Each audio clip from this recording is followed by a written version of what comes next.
कि गाय काटना तुम्हारा धर्म है, तुम्हें काटना हमारा धर्म है। कि गाय काटना तुम्हारा धर्म है, तुम्हें काटना हमारा धर्म है। बहुत सहिष्णु हैं। जब हम सहिष्णु थे तब कांग्रेस के लोगों द्वारा पुरस्कार वापस किए जा रहे थे। हम असहिष्णु देश में रह रहे हैं, लेकिन वही गद्दार आज भी रह रहे हैं, लेकिन अब नहीं बताते।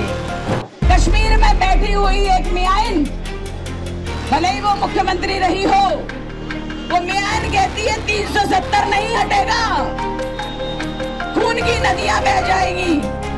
मैंने वोट किया 370 के लिए, 370 हटा, एक मच्छर भी नहीं मरा। हमारे भाई राजा सिंह ने बहुत ज्यादा अधिक महामिया हैं, हैदराबाद में कह दिया कि गाय काटना तुम्हारा धर्म है, तुम्हें काटना हमारा धर्म है। इंदौर में करणी सेना की पराक्रम यात्रा के दौरान एक बार फिर बीजेपी की पूर्व सांसद साध्वी प्रज्ञा सिंह ठाकुर अपने तीखे और विवादित बयान को लेकर सुर्खियों में आ गई हैं। गुरुवार को हुए इस आयोजन में प्रज्ञा ठाकुर ने खुले मंच से कहा कि अगर हिंदुओं पर हमला किया गया तो हम भी आक्रमण करने से पीछे नहीं हटेंगे। उन्होंने कश्मीर के पहलगाम की एक दर्दनाक घटना का जिक्र करते हुए कहा कि वहां हिंदुओं की पहचान पूछ कर उनकी महिलाओं का सुहाग उजाड़ा गया। इस घटना को न तो भुलाया जा सकता है और न ही माफ किया जाएगा। प्रज्ञा ठाकुर ने मुस्लिम आतंकियों पर सीधा निशाना साधा और कहा कि अब हिंदुओं को एकजुट होकर जवाब देने का समय आ गया है। उन्होंने ये भी कहा कि हैदराबाद में हमारे भाई राजा सिंह ने जो कुछ कहा है वो सटीक है। अगर गाय काटना तुम्हारा धर्म है तो तुम्हें काटना हमारा धर्म है।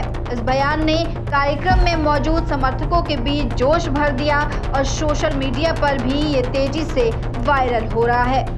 साध्वी प्रज्ञा ने मन से ये भी कहा कि जो भारत को तोड़ने की मानसिकता रखते हैं, जो इसकी अखंडता को नुकसान पहुंचाना चाहते हैं, ऐसे लोगों को अब चुन चुन कर जवाब देने का समय आ गया है।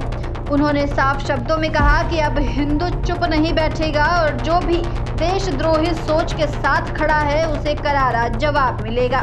इसके साथ ही प्रज्ञा ठाकुर ने पाकिस्तान को भी आड़े हाथों लिया और कहा कि पड़ोसी देश में बैठे आतंकी और उनके समर्थक भारत की सहनशीलता को उसकी कमजोरी न समझें। उन्होंने कहा कि देश की सुरक्षा और संस्कृति की रक्षा के लिए हिंदू समाज अब हर कीमत चुकाने को तैयार है। इस आयोजन में मध्य प्रदेश सरकार की मंत्री और विधायक उषा ठाकुर भी मौजूद रहीं, जिन्होंने अपने भाषण में भी उग्र तेवर दिखाए और कहा कि अब समय आ गया है कि हिंदू समाज अपने आत्मसम्मान और अस्तित्व की रक्षा के लिए निर्णायक भूमिका निभाए। करणी सेना की पराक्रम यात्रा पहले ही अपने सांस्कृतिक और धार्मिक स्वरूप को लेकर चर्चा में थी, लेकिन प्रज्ञा सिंह ठाकुर और उषा ठाकुर के बयानों ने इससे पूरी तरह से एक आक्रामक राजनीतिक रंग दे दिया है।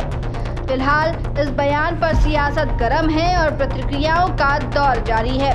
ऐसी तमाम अपडेट्स के लिए बने रहिए दस्तक न्यूज़ 24 के साथ।